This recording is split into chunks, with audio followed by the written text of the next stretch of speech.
நீலகிரி மாவட்டம் குன்னூர் மேட்டுப்பாளையம் மலைப்பாதையில் carrot load ஏற்றி வந்த லாரி விபத்திற்குள்ளானதால் சாலையில் கேரட் மூட்டைகள் சிதறின. ஓட்டுநரின் கட்டுப்பாட்டை இழந்து விபத்திற்குள்ளான லாரி சாலையோரம் இருந்த தடுப்புச் சுவரில் மோதி கவிழ்ந்தது. விபத்தில் படுகாயமடைந்த குருமூர்த்தி என்ற நபரை மீட்டு அப்பகுதி மக்கள் மருத்துவமனைக்கு அனுப்பி வைத்தனர்.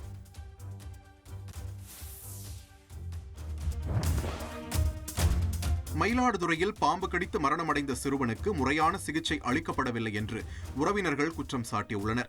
எலந்தக்குடியைச் சேர்ந்த 13 வயது சிறுவன் முபீன் அகமதுவை பாம்பு கடித்ததால் மயிலாடுதுறை அரசு மருத்துவமனையிலும் பின்னர் திருவாரூர் அரசு மருத்துவக் கல்லூரி மருத்துவமனையிலும் உறவினர்கள் அனுமதித்துள்ளனர். சிறுவன் சிகிச்சை பலனின்றி உயிரிழந்த நிலையில் அரசு மருத்துவமனை மீது குற்றம் சாட்டி உறவினர்கள் மற்றும் விசிகாவினர் சாலை மறியலில் ஈடுபட்டனர். அதிகாரிகள் பேச்சுவார்த்தை நடத்திய பின்னர் அவர்கள் கலைந்து சென்றனர்.